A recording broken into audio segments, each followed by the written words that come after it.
Alhamdulillahi Rabbil Alamin, wa bihi nasta'inu ala umuri dunya waddin. Sayyidina wa habibina wa syafi'ina wa qurrati a'yunina Muhammadin wa ala alihi wa ashabihi al-mujahidin at-tahirin. Amma ba'du. Qala Allah Ta'ala fi mahkami tanzilihil karim. A'udzu billahi minasy syaithanir rajim. Bismillahirrahmanirrahim. Ya ayyuhalladzina amanu kutiba 'alaikumus syiyamu kama kutiba 'alal ladzina min qablikum la'allakum tattaqun. Al-ayah. Adik-adik semuanya tenang, santai, fokus, konsentrasi. Kita gunakan waktu sebaik mungkin. Kita gunakan momentum ba'da sholat isya yang kita lanjutkan dengan sholat tarawih ini dengan muhasabah yaumiyah, dengan melakukan introspeksi diri, evaluasi diri, memuhasabah diri dalam rangka meningkatkan kualitas keimanan kita kepada Allah Subhanahu wa Ta'ala. Di momen Ramadan ini, sebagaimana Allah telah firmankan yang telah saya bacakan tadi, ya ayyuhalladzina amanu minkum, wahai orang-orang yang beriman. Allah memanggil, mengetuk hati orang-orang yang beriman. Siapa orang yang beriman yang Allah panggil, yang Allah ajak, yang Allah ajak komunikasi lewat Al-Qur'annya, lewat ayatnya, lewat wahyunya, yaitu dalam hal ini adalah orang-orang yang beriman. Apa dan siapa orang yang dimaksudkan dengan orang yang beriman? Yaitu man amana billahi wal yaumil akhir wa aqamas sholata wa ataz zakah wa tasumu ramadan wa tuhijjul baita man istata'a ilaihi sabila.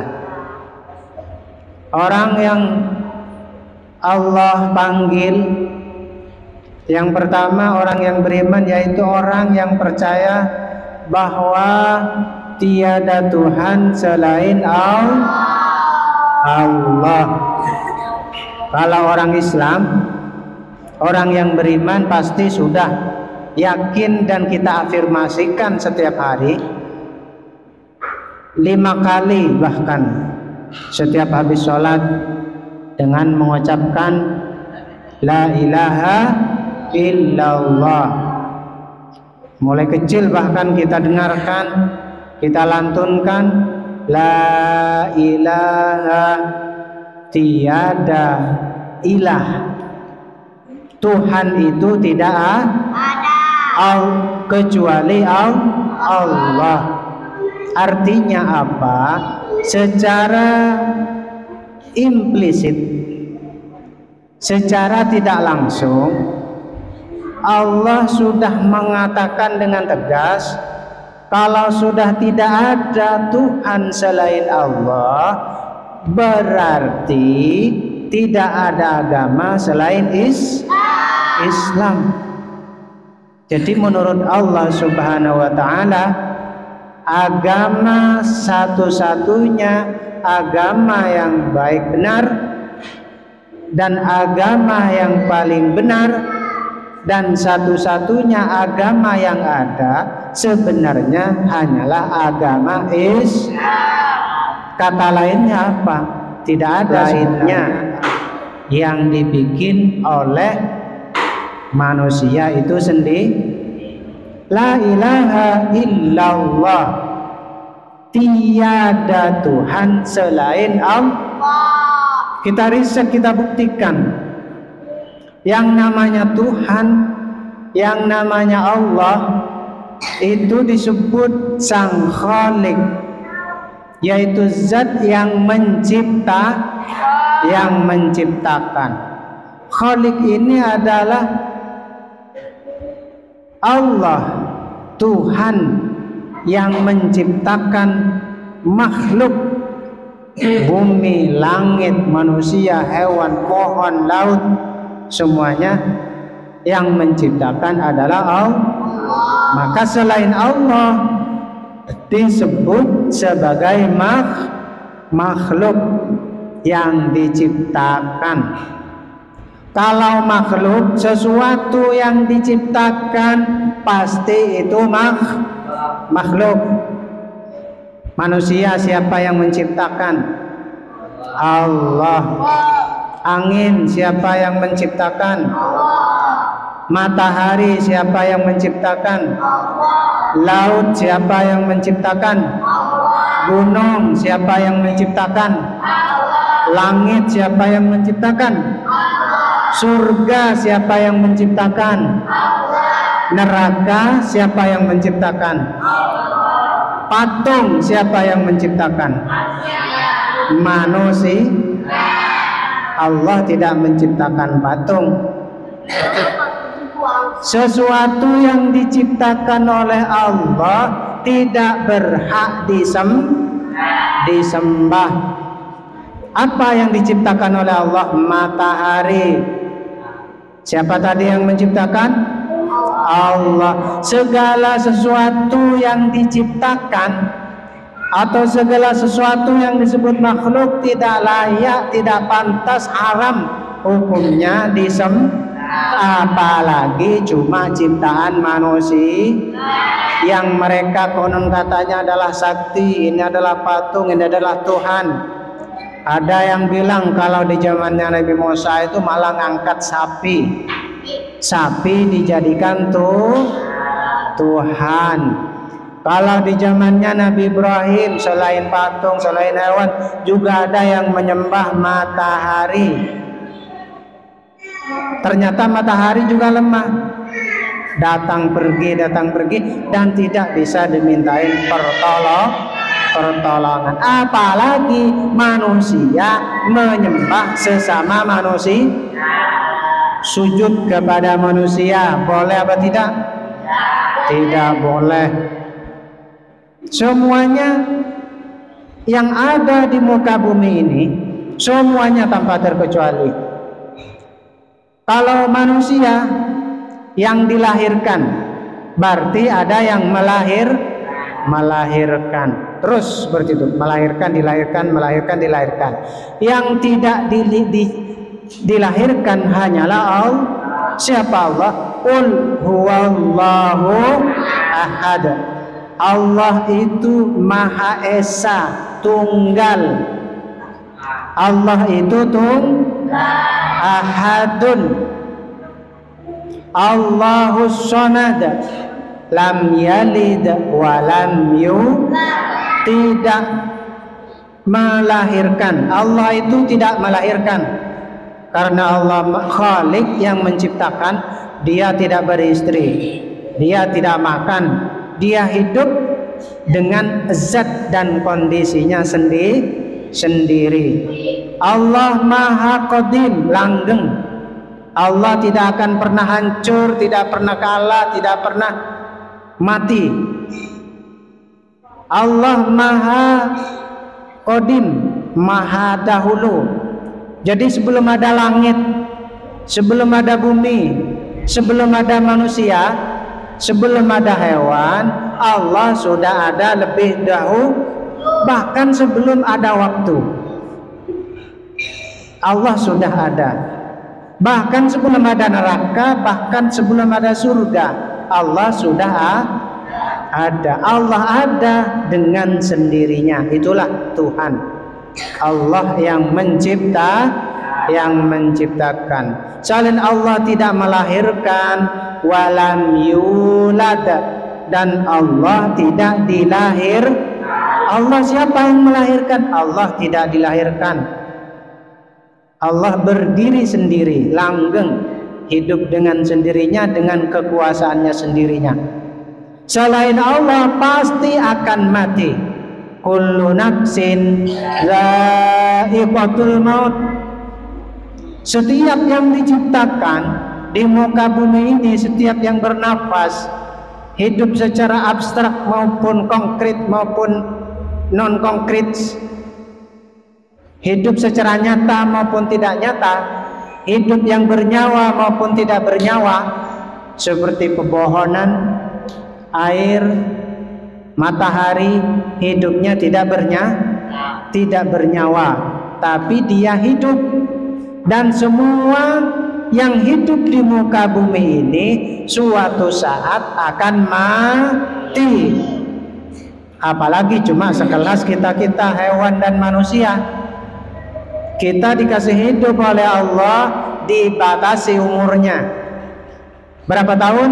60. Maksimal atau rata-rata hamba atau umat Nabi Muhammad dibatasi dengan umur rata-rata 60-65.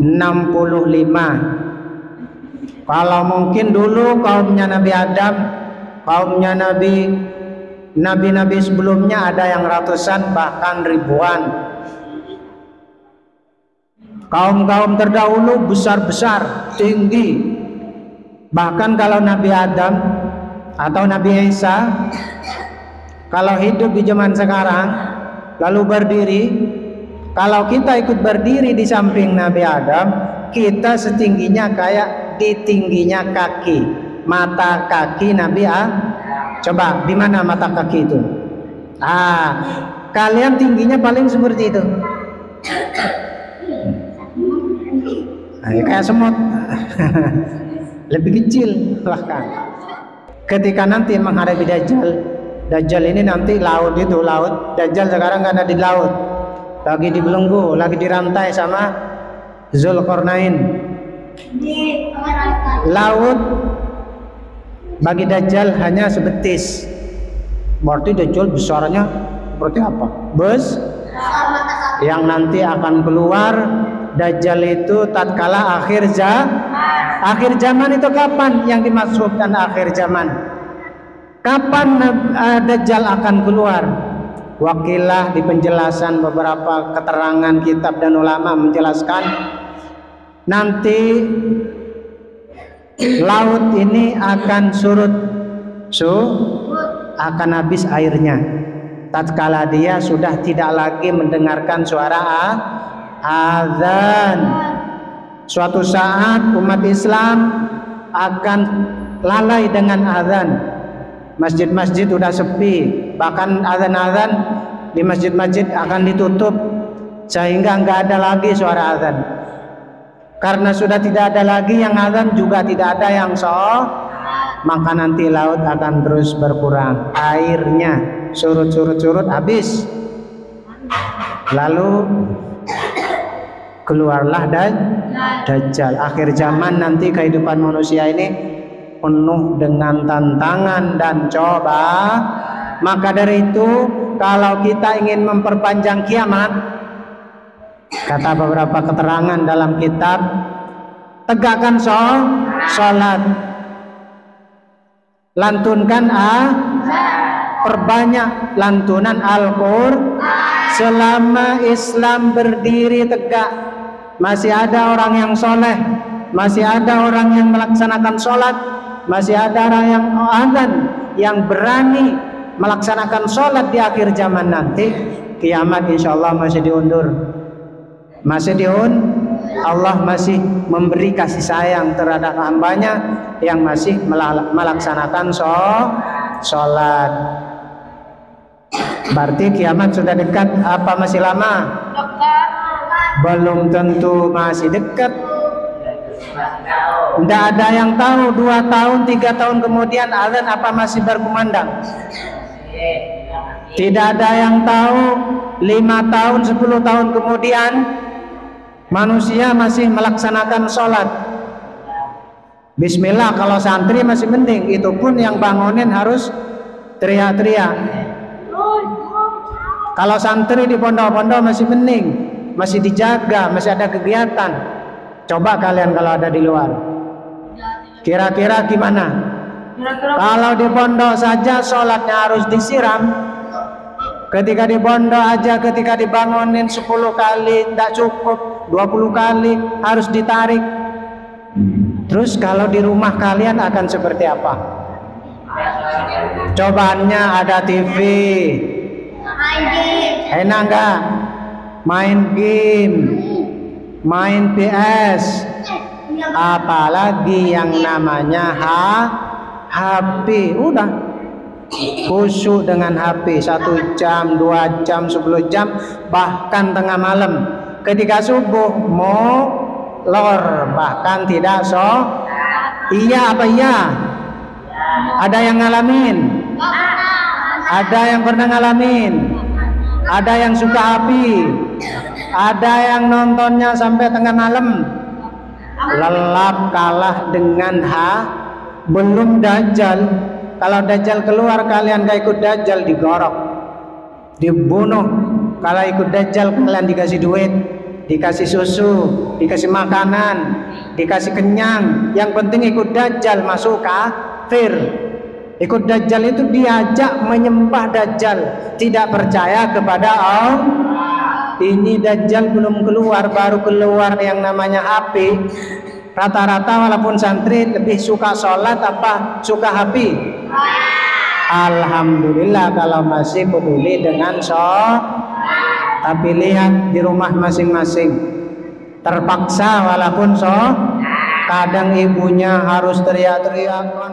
Nggak ada jaminan 5 tahun ke depan HP semakin canggih, pergaulan semakin bebas, politik semakin semraut, orang semakin kaya, tapi lupa dengan agama, lupa dengan sholat, lupa dengan jati dirinya, lebih mengedepankan dunianya daripada akhiratnya.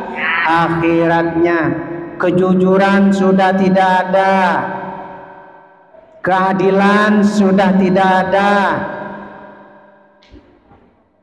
pendidikan yang ngajar agama semakin tiada. Karena apa? Suatu saat di akhir zaman juga para ulama akan dicabut nyawanya secara pelan-pelan, diambil yang alim-alim. Karena kasihan ulama yang dizalimin, ulama yang sudah tidak didengar omongannya, ulama yang sudah dihina, diremehkan, bahkan diketawain kalau berdakwah. Dianggap dakwah itu hal yang membahayakan. Padahal satu-satunya solusi untuk menjadikan dunia ini hebat, langgeng, tenang, hidup sejahtera, kaya, tenang, itu adalah dakwah ulama. Siapa kalau bukan ulama? Siapa kalau bukan ustadz? Siapa kalau bukan kiai yang ngajarin ngaji? Siapa yang mau ngajarin sholat? Siapa yang mau ngajarin agama? Kalian belum tentu anak kalian nanti kalian bisa ngajarin. Belum tentu juga ulama pada waktu itu akan ada. Kalian sudah malas ngajar juga. Sebagaimana lingkungan kita sudah malas ngajar agama, ngajar ngaji. Sekarang anak-anak zaman sekarang lebih suka belajar di umum atau di sekolah agama? Lulusan SMA bahkan lulusan kuliah banyak yang belum bisa ngaji. Banyak.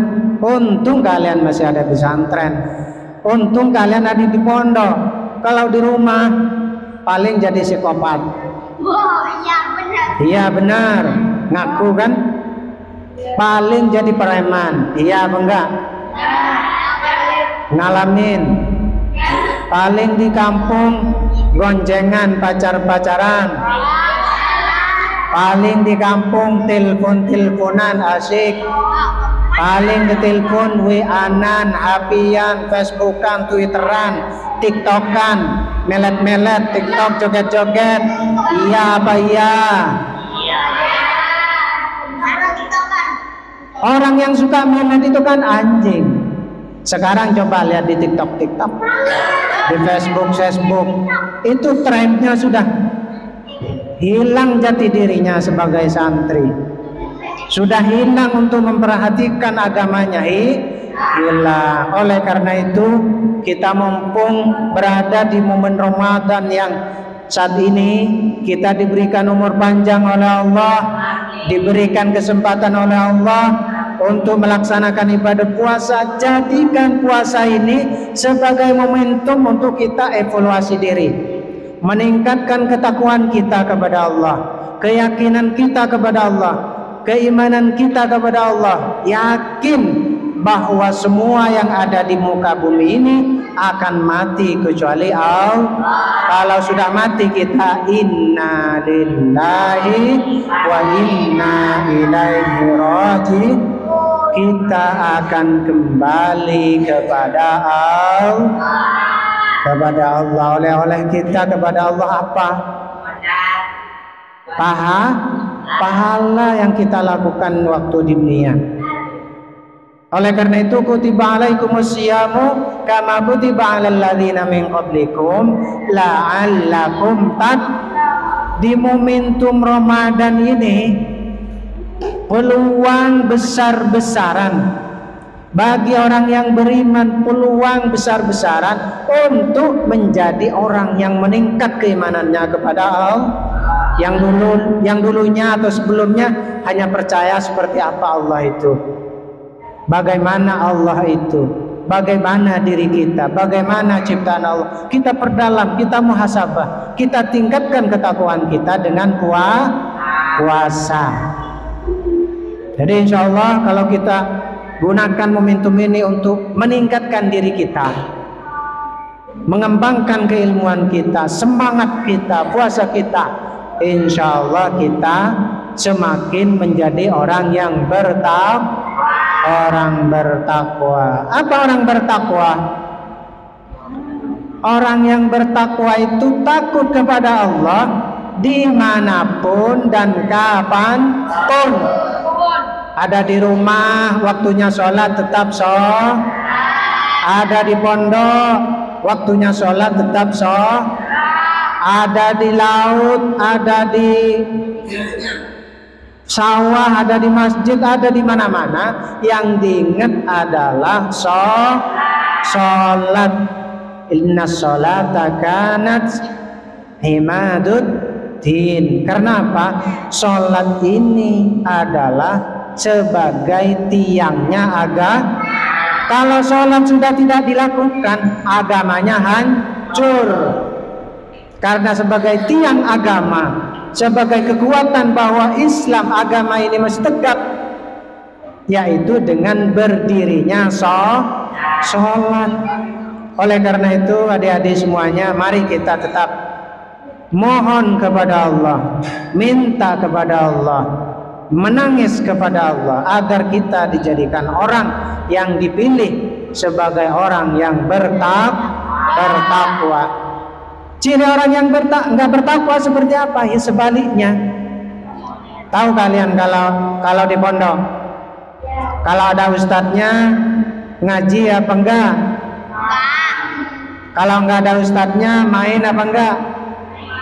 Main. Kalau ada ustadznya sopan. Semuanya pura-pura anteng, khusyuk ngaji. Tapi kalau ustadznya udah keluar pintu sedikit diintip, Pak Ustadz sudah pergi. Udah mulai pesta. Itu tandanya orang yang tidak orang yang takwa kepada Allah, orang yang imannya benar. Ada orang maupun tidak ada orang, ada ustadz maupun tidak ada ustadz, kehidupannya tetap sama. Melaksanakan sholat tetap tenang, ibadahnya tetap tenang, belajarnya tetap Jadi mau tahu siapa yang santri beneran dan santri-santrian? Kalau mau tahu santri-santrian dan yang santri beneran, lihat ketika nggak ada ustadznya. Kalau ketika nggak ada gurunya, nggak ada pengasuhnya, nggak ada yang ngajar, lalu dia main-main sepuasnya bahkan sampai tengkar-tengkaran, nah itu sudah tandanya dia bukan orang bertakwa alias santri tapi santrinya dua kali, santri bukan santri beneran. Orang bertakwa beragama Islam tapi Islamnya hanya KTP, tidak Islam beneran. Kalau ada orang sholatnya rajin khusyuk, tapi kalau nggak ada orang mabuk-mabuan, nyuri, dianggap nggak ada yang tahu lalu nyuri, dianggap nggak ada yang tahu lalu bertengkar. Sekarang bahkan terang-terangan, wah ngapain sholat, wah buat apa sholat, belum ada dajjal padahal. Dahsyatnya nanti kalau dajjal keluar, hampir semua orang tidak akan kuat melawan dajjal, melawan hawa nafsunya. Ya buktinya sekarang baru sama tidur aja nggak ada yang bisa ngelawan. Allahu Akbar, Allahu Akbar, ada yang langsung bangun, tambah tidur, ada nggak yang seperti itu?